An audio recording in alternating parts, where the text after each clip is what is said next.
Welcome everyone to another edition of Play It Through, and on this edition it's Versus Castlevania, brought to us by Konami. Konami was one of the big publishers of the early days of the original NES once it came out in North America, and one way to try to help the games that they were creating, they created a series of arcade versus style games, including not only Castlevania, but the Goonies, which never actually got a North American cartridge release for the NES, as well as stuff like Versus Gradius, another version of their popular Gradius game. The differences of the Versus series is relatively minimal. The biggest changes, though, of course, were to make the games tougher. As you'll notice throughout the course of the playthrough, that every single hit from an enemy does devastating damage, much more so than it does in a normal run of the original Castlevania, making this version extremely difficult to learn and be able to get through successfully. There's also a much stricter time limit to really encourage the whole arcade feel, to make sure that you don't stay playing for too long, which was a common practice for many arcade games. In case somebody ended up playing in the middle of it, like they had to go do something, that way a timer would expire causing a game over, so that the next person coming up wouldn't get a free game, as well as you couldn't just sit there and play the game forever, like an all-day experience, and they could get somebody else playing so they could keep getting, of course, those quarters. Now, a lot of the tricks still remain, like, of course, doing the big jump here into the oncoming bat, so that you can make it over the gap. But as you can see, look how much damage that one single bat did to me once it ended up hitting me. Overall, things remain relatively same as far as the enemy placements and the level design, though there are some things that seemed a little bit inconsistent when compared to the original, as far as the amount of enemies that could end up spawning during certain aspects of the game. Of course, the first level boss is the gigantic, humongous bat, who I will take out here with the axes. One single hit that would probably kill me at this point, so I have to be very cautious and make sure I'm able to dodge that one attack.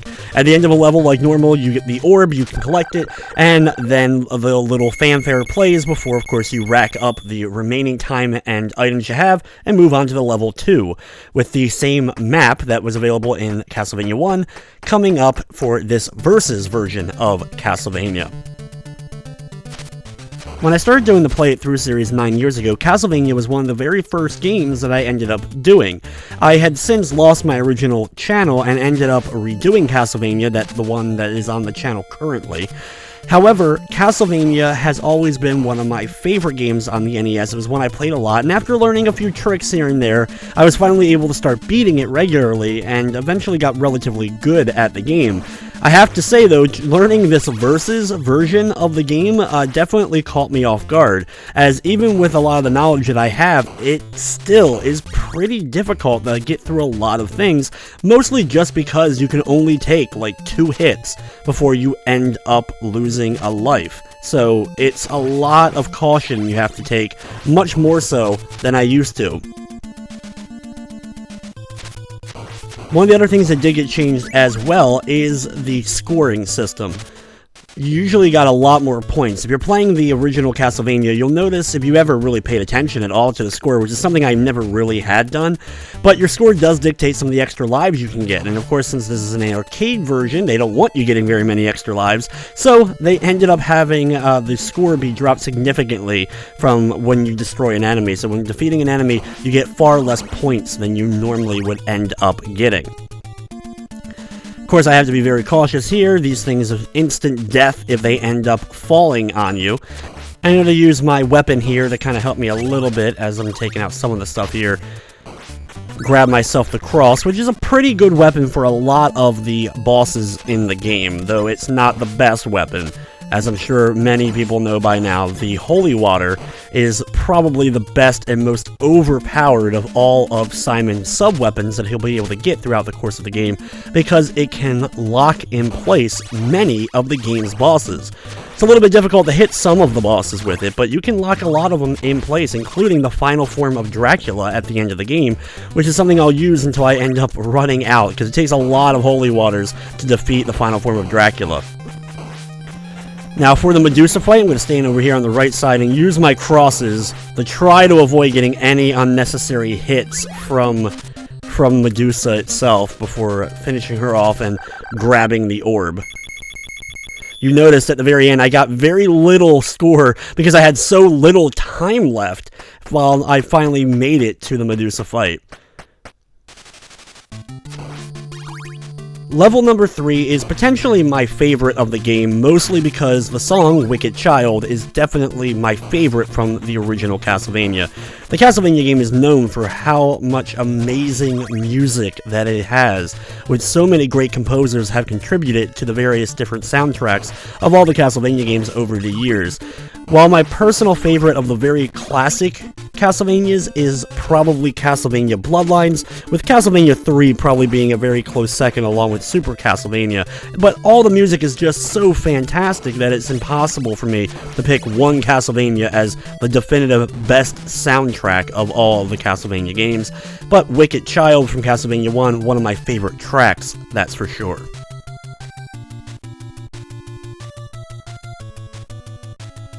Some of the hardest enemies in the original Castlevania just end up getting harder in this Versus version of the game. The Medusa Heads, of course, always a nuisance, as well as the crows, or ravens. One of the ways I like to deal with them is either by timing a nice jump beforehand, or by using whatever sub-weapon I'm currently using. Getting a cross thrown out right here before jumping my way over these platforms was a good way to try to circumvent the crows, but I could have easily still missed, especially with that third one, and been knocked right off into the pit below. The knockback is just as bad, of course, as ever when it comes to the Versus version.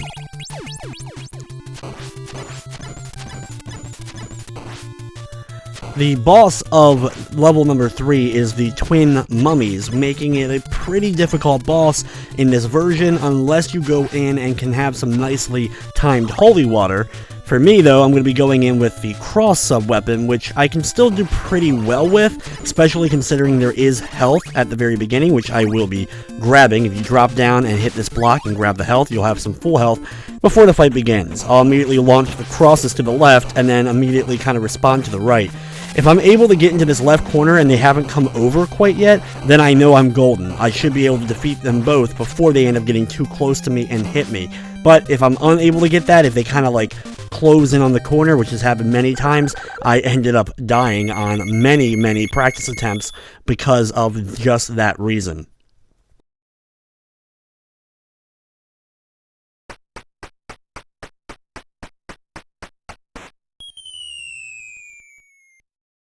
I was never quite sure exactly how the beginning of that level worked. My only thought process was the floor kind of opened up and you fell through, similar to in Super Castlevania when you end up in the prison, which I'm pretty sure is level 8.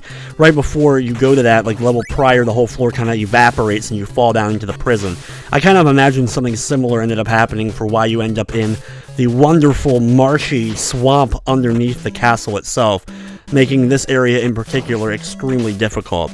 I'm going to grab the holy water here, and I'm going to be keeping it for the rest of the game at this point if all goes well, unless I accidentally grab a wrong item. While the first part of the level is difficult, the second part is a humongous headache, mostly because of the non-stop of the fleamen or the hunchbacks, and they just come at you at rapid intervals, being dropped down from the giant birds above, and if you let too many gather on screen, they can surround you and swarm you, and there's only a couple of hits in this version before you end up dying, so you have to really be cautious and take out each of the ones as they fall down. You can maybe get one or two to fall down, but if you're not quick enough and take them out, you're going to easily be surrounded. Now, normally, you walk straight. Just walk on straight, and you can get past this bone dragon, but I didn't want to risk it. If for some reason I ended up getting hit there, the damage would have been devastating that I couldn't take a single hit during the boss. And the Frankenstein monster and his hunchback friend is not necessarily an easy fight in this game, especially going in with the holy water, but without any of the Roman numerals that could, allow me to throw out multiple of the holy water at once to make sure that I keep the Frankenstein monster in its place.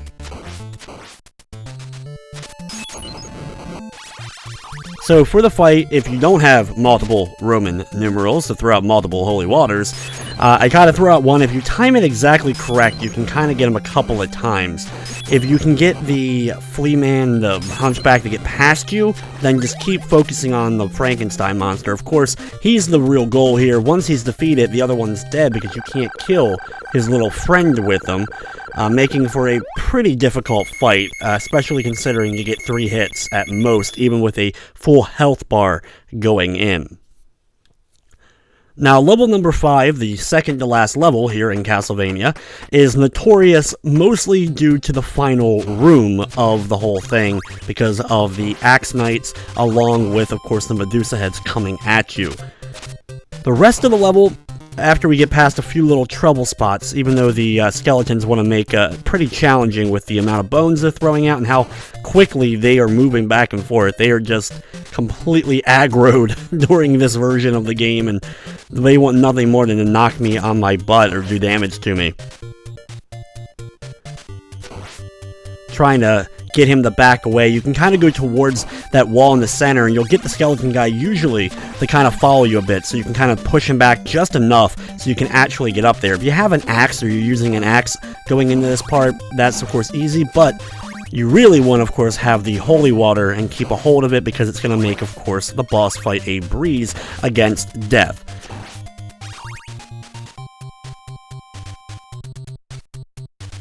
Beating death without the holy water is a task that is very much doable, of course, but it's something that I don't necessarily really like trying, especially in this version where 2 hits from his sickles and I'm pretty much done. In this room, you can kind of get the axe armors to kind of back away a little bit, go off screen just enough that you can kind of sneak past and get past them. You don't have to deal with any of the axes they're throwing out. This level, of course, also introduces the red skeletons, which, when you end up hitting them a few seconds later, they end up reforming with no permanent way to displace them. Slowly chug my way across here, just kind of slogging it, taking out the Axe Knight as I slowly move across. And then have the next one right after going up this staircase. I just time my hits enough where I don't get too close. I try not to get too close to him, so I have enough reaction time to fire out a whip without accidentally getting hit by any of the axes that are thrown out. It's very much a timing thing. It's something that you kind of get used to when facing the Axe Knights as often as I have throughout the course of many, many years of playing the original Castlevania.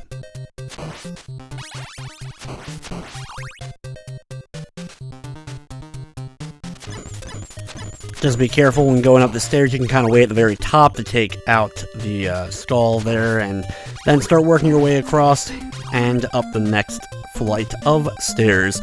Now here it is. This is the dreaded room, of course. This is the one that has all of the axe armors kind of marching back slowly while throwing out stuff. You don't want to go past the axe armors. You just want to march them back, continuing to hit them, and do your best to jump over or hit the various Medusa heads that are coming out. As long as you're able to make it through this and still have the holy water in your possession, you'll have no problem beating the boss. As soon as the fight begins, just immediately start launching holy waters over to the right. As long as you have that Roman numeral 2, at least 2, you'll have no problem. With only 1, you can still, of course, start moving because you have that gap between when you're able to throw out that next one. But as long as you have that, you should have no problem getting past death and moving on to the last level of Castlevania.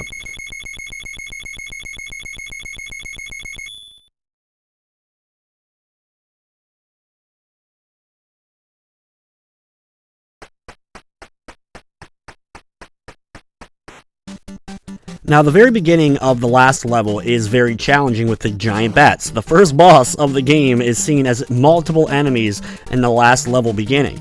But my strategy is, and pretty much always has been, just keep moving. You'll be surprised how many times this ends up working. Now, it doesn't work every time. It's not a guarantee that you're going to get past them every time. But more often than not, because of the way their patterns are, you should have no problem running just directly past them. The rest of the level normally isn't too difficult, but in this instance, it's pretty challenging. You also want to gather a decent amount of hearts. You'll have to also decide if you're going to want to use the cross for the easier part 1 of Dracula's fight, or do you want the holy water to make the second part of Dracula's fight easier. For this run, I'm going to be making the second form easier for me to tackle by using the holy water. The cross is very effective, of course, for getting past the first part. The other thing is, with all these enemies coming at you, with all these fleamen spawning, with how fast every enemy just keeps on coming at you in this version, you just kind of have to pick your spot and move quickly. Don't second guess yourself, or you're just going to end up getting destroyed as you're making your way to the end. And now it's time to battle Dracula. The hardest part about this first part of Dracula's fight is getting away from him. He teleports all over the room, but he has a habit of spawning directly on wherever you're currently standing, even if you move around a lot. So a lot of times between places where he spawns, I'll start moving to try to get a jump on him, but it doesn't always work. And in this version, 2 hits and I'm done when it comes to this fight. As for the fireballs, there's a lot of timing to it. If you can kind of trick the fireballs to go up and you can duck under them if you're really close. If you're farther away, you want to make him fire them and then jump over them as they're coming at you and be able to deliver a hit. Or sometimes you can also jump up, hit them, and then immediately attack again while they're low with the fireballs, so that the top fireball ends up going above your head and you're able to take out the other 2. It's definitely a method to trying to figure out what works best, but once that first part is done, you immediately go into the second part, where I'm going to be using the holy water. Now, I don't have enough hearts to defeat him, but I should have enough hearts to deal quite a bit of damage. Normally, I would bring more holy water into it, but because the earlier parts of this level are so difficult to get past, it was best not to try to stay too long in those other areas and just get on to the fight itself. Once he's taken care of, you have to be very cautious because he jumps a lot. If you're farther away, he'll jump and fire at you. But if you stay relatively close and can time your hits, you can kind of get him to just do shorter jumps towards you. If he does a big jump, you can use this as your opportunity to get past him and just keep staying relatively close, but not too close, so you can deliver the rest of the hits and then sit back and enjoy the ending to Versus Castlevania.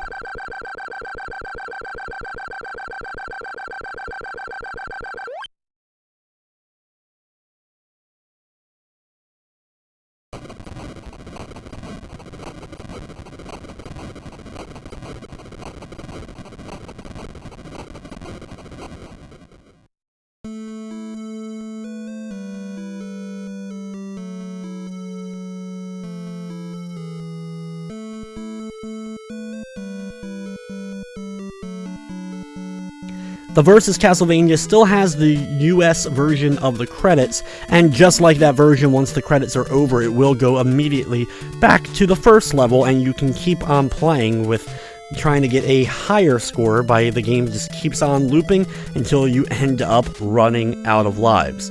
While there wasn't a significant amount of changes to this version, it's just a nice little piece of Castlevania history.